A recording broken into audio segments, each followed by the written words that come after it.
period from 1973 to 1983 is considered by some to be the Malaise era. Malaise meaning unwell. In general terms, it is a reference to the fuel crisis and how it impacted lives and industries. But people also use it to suggest that cars of this period were somehow worse than those that came before and after. I suggest to you that this is not only unfair, but ranks right up there with muffler bearings and blinker fluid, as far as automotive myths, for a number of reasons.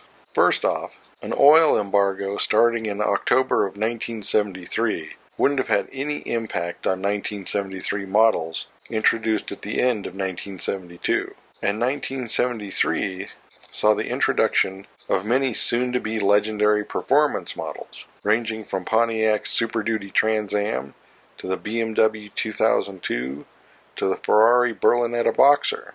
In fact, with corporate average fuel economy standards not being mandated until 1978, it would be a couple of years before there was any impact at all from the fuel crisis.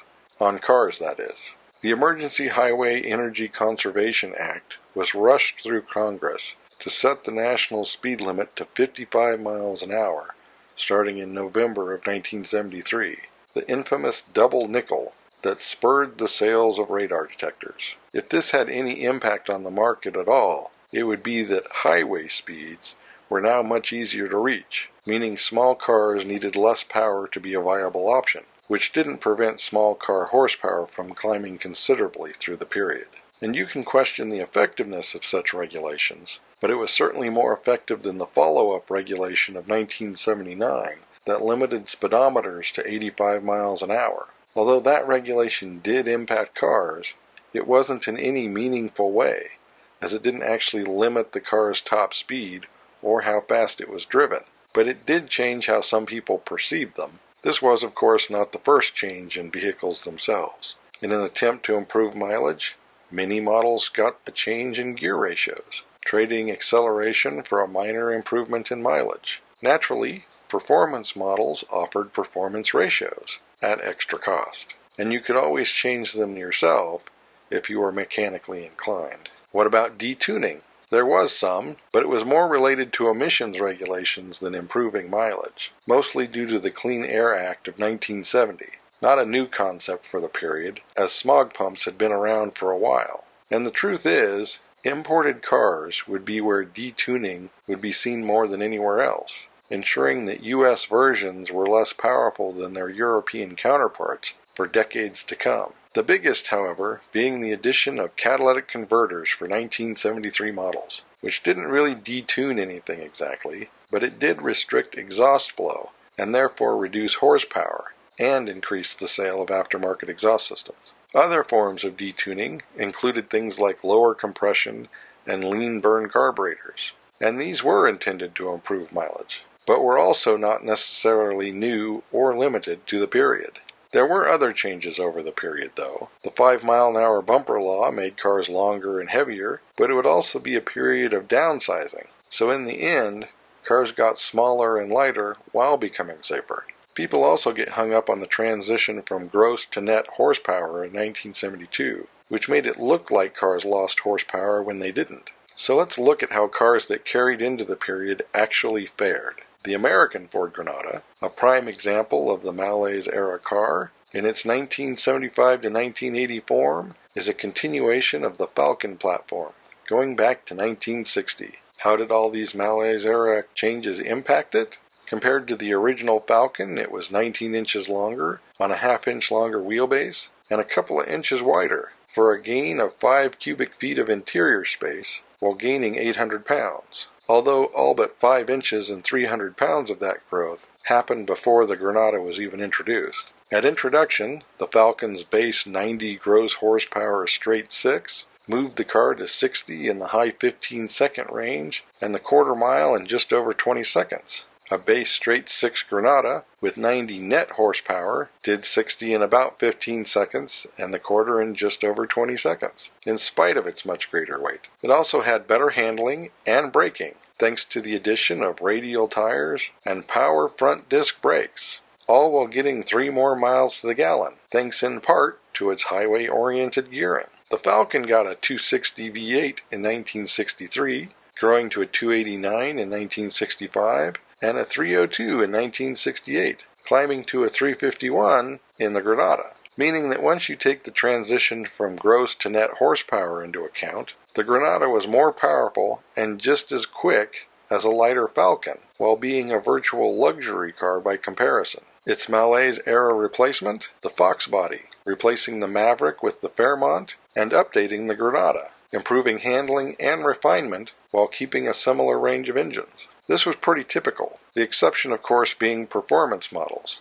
specifically limited production, short-lived muscle cars, with engines named things like LS6, Hemi, and Boss. And although these taint our image of what came afterwards, they had little relevance on the mainstream auto industry, and were mostly gone before the start of the Malais era. We may be disappointed Plymouth killed the Hemi Cuda after selling only 120 in 1971, but we can hardly be surprised. In fact, most Malais era engines were used before and after the Malais era, with relatively minor variations in actual horsepower. A 1970 350 Corvette was offered in 190 to 255 net horsepower versions, a 1980 350 Corvette in 180 to 230 horsepower versions, and the all-new post-Malais era Corvette of 1984, 205 horsepower. The 350 engine was used from 1967 to 2003, just as Ford's 5-liter 302 ran from 1967 to 2002, cruising through the Malais era with no significant changes. But things after the Malais era were better, right? 205 horsepower Corvette aside. The hottest American performance cars of the 80s used engines that carried through the Malais era, on Malais era platforms, with nothing more than a few bolt-on updates. Buick's legendary 3.8-liter V6 was introduced in 1975, an enlarged version of the Fireball V6 introduced in 1962. In 1978, with the introduction of the downsized Regal, it would gain a turbo, becoming a combination that would be a performance icon for the next decade.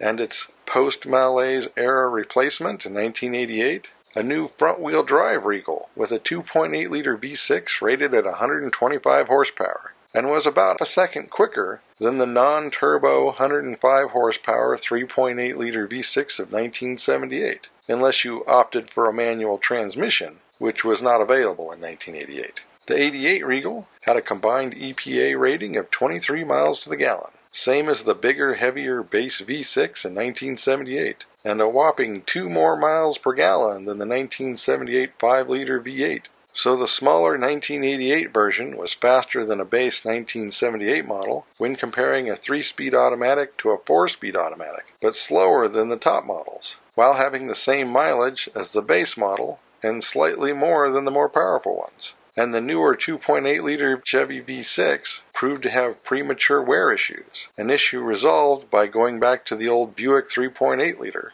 which increased both power and reliability. And if you compare it to the last year of the previous version from 1987, the 1988 model seems slightly more economical and significantly slower. Of course, there were more economical cars after the Malais era, but for the most part, they came out of the Malais era. The Chevette, Horizon, Escort, Golf, Civic, and so on were all introduced during the Malais era. So this would be the point where people would point out the so-called invasion of Asian imports. A real but exaggerated thing for the period.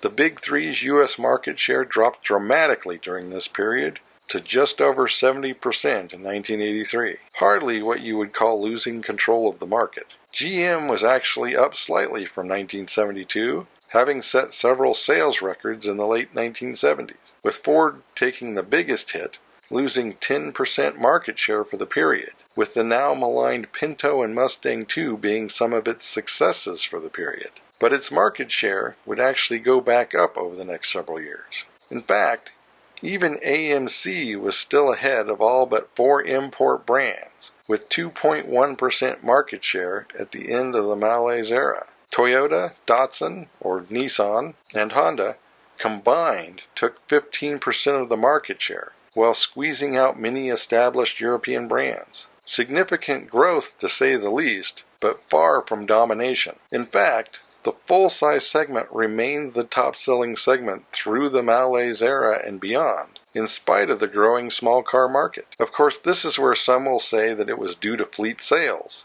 There are two major flaws with this argument. First, even after the Malais era, when Ford and GM were dumping products into rental agencies to pad sales, these additional sales were not a significant percentage of total sales. And second, fleet sales should not be dismissed as dumping product, as most were not. Police cars, ambulances, taxicabs, and limos were purchased to meet a specific need, not because the purchaser was owned by the manufacturer, as car companies don't own police departments. And let's not forget, as cars became less truck-like, buyers began to move more towards actual trucks. So to recap, during the Malais era, cars got smaller, safer, cleaner, better equipped, better handling, and more economical. Did the muscle car era end as the Malais era began? Yes. Not that muscle cars were the industry average, in spite of how we tend to view the period. Were performance stealing, safety, and emissions regulations introduced during the period? Yes, and before the period, and they have continued on afterwards, and there are even more of them today.